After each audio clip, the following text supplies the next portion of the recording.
ایران نے 24 گھنٹوں میں 200 امریکی فوجی ہلاک اور سینکڑوں فوجی زخمی کرنے کا دعویٰ کیا ہے۔ ایران نے جوابی وار کر دیا ہے اور وہ تباہی مچائی ہے کہ امریکہ دوبارہ ایران پر حملوں سے پہلے 100 مرتبہ سوچے گا کہ ایران اس سے بھی خوفناک حملے کر سکتا ہے۔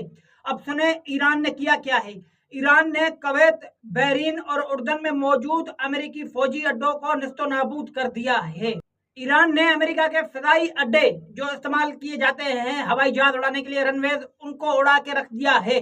اس کے علاوہ الجدید ایئر بیس کے اوپر بتایا جا رہا ہے کہ جتنے بھی ہینگرز ہیں اور اس کے علاوہ جو دفاعی ریڈار سسٹم تعینات ہے وہ بھی اڑا دیا ہے۔ لیکن میں آپ کو بتاؤں کہ ایران نے پچھلے 3 دنوں سے جو حملے کیے ہیں لگاتار، اس نے اردن میں سب سے زیادہ تباہی مچائی ہے، کیونکہ اردن میں جو امریکی ریڈار سسٹم ہے اور وہ یہ بلین کے بتائے جا رہے ہیں جس کو ایران اڑا رہا ہے۔ ایران نے کہا ہے کہ امریکہ جتنے حملے کرے گا اتنے ہی وار ان کو سہنے پڑے گا اور اس کو یہ ماننا پڑے گا کہ اپنے ہرمز کے اوپر صرف ایران کا کنٹرول ہے۔